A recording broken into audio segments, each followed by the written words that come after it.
Disney राजकुमारी रैपजेल की प्रेम कहानी। बहुत समय पहले की बात है। यूरोप महाद्वीप के जर्मनी देश में एक पति और पत्नी रहा करते थे। दोनों का एक दूसरे के सिवा और कोई नहीं था। विवाह के कई वर्षों उपरांत भी उनकी कोई संतान नहीं हुई। समय इसी प्रकार से गुजर रहा था कि अचानक एक दिन स्त्री को अपनी कोख में संतान की अनुभूति हुई और गर्भावस्था के दौरान उसको कुछ इस प्रकार महसूस हुआ कि उसको रेपेंजेल नामक शाक खानी चाहिए। आसपास वह शाक कहीं भी उपलब्ध नहीं थी। पति पत्नी एक जादूगरनी के बगीचे के समीप ही रहते थे। पत्नी के मन की बात जब पति ने सुनी तो पति ने उससे वादा किया कि वो उसके लिए रेपेंजेल नाम की वो शाक साथ लेकर आएगा। बगीचे में चोरी से घुसकर उसने वो शाक अपनी पत्नी के लिए तोड़ी और यह क्रम कई दिनों तक चलता रहा। एक दिन बगीचे की मालकिन जादूगरनी ने, जिसका नाम डैम गोथेल था, उसे ये चोरी करते हुए देख लिया और जादूगरनी ने पति को बंधक बना लिया। पति जादूगरनी के सामने बहुत गिड़गिड़ाया और अंततः जादूगरनी एक शर्त पर वो शाक उसकी पत्नी के लिए देने के लिए राजी हो गई। शर्त ये थी कि संतान के जन्म के बाद वो उसे जादूगरनी को सौंप देगा। मायूस मन से पति ने उसकी वह बात मान ली और बच्चे के जन्म होते ही उसने जादूगरनी के हाथों अपनी पुत्री को सौंप दिया।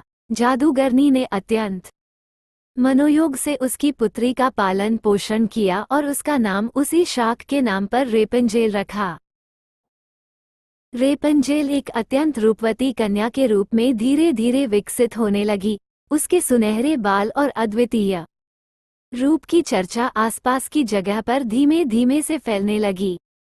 कन्या के 12 वर्ष के होते ही जादूगरनी डैम गोथेल ने उसको एक ऐसी मीनार में कैद कर दिया जिसमें ना तो कोई दरवाजा था और ना चढ़ने के लिए ही कोई सीढ़ी।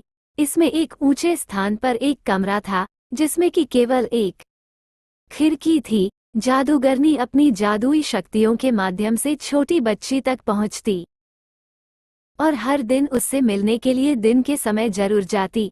इसी प्रकार से दिन बीतने लगे। वो बच्ची बड़ी होकर एक अत्यंत रूपवती स्त्री के रूप में विकसित हुई।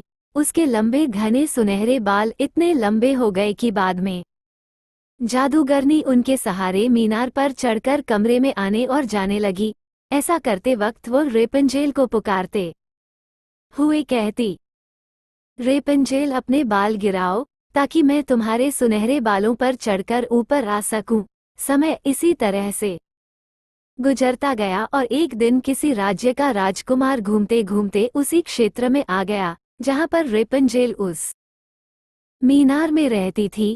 रेपेंजेल की आवाज में अद्वितीय मिठास थी। जब वह गाती थी तो जैसे समय ठहर जाता था। एक दिन राजकुमार को टहलते टहलते एक मधुर आवाज सुनाई पड़ी। वो आवाज कहाँ से आ रही है ये जानने के लिए जब राजकुमार मीनार के पास गया तो उसे दिखाई पड़ा कि एक ऊंची मीनार के ऊपर कमरे में एक सुंदर रूपवती स्त्री रहती है। उसकी इस मीठी आवाज को सुनकर राजकुमार उसकी तरफ अत्यंत आकर्षित हुआ और वो अपनी उत्सुकता पर काबू नहीं रख सका। उसने मन में ठान ली कि वो इस बंद मीनार में रहने वाली स्त्री, जिसकी आवाज इतनी मधुर है, के विषय में जान के ही रहेगा। एक दिन जब दिन के समय जादूगरनी रेपेंजेल से मिलने के लिए आई तो उसने जादूगरनी को वो शब्द कहते और बालों के जरिए ऊपर चढ़ते हुए देख लिया।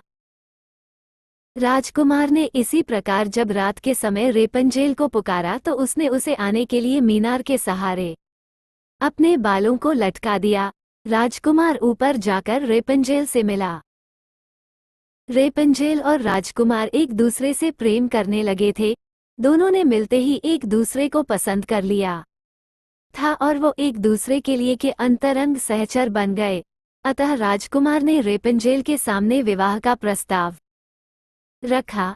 रेपेंजेल इस पर सहमत हुई और दोनों का मिलना जुलना धीमे धीमे बढ़ने लगा। जादूगरनी डैम गोथेल रोज दिन के समय रेपेंजेल को मिलने के लिए आया करती थी।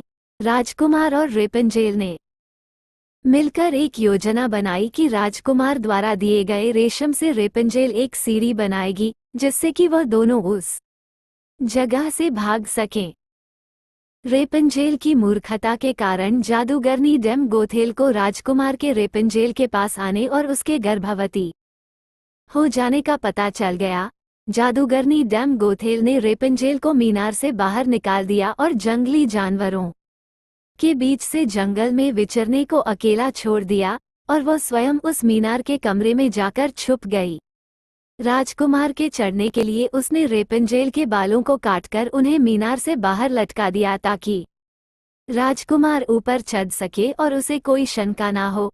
जब राजकुमार रेपंजेल से मिलने के लिए उस रात आया तो रेपंजेल की जगह जादूगरनी को पाकर वह भयभीत हो गया।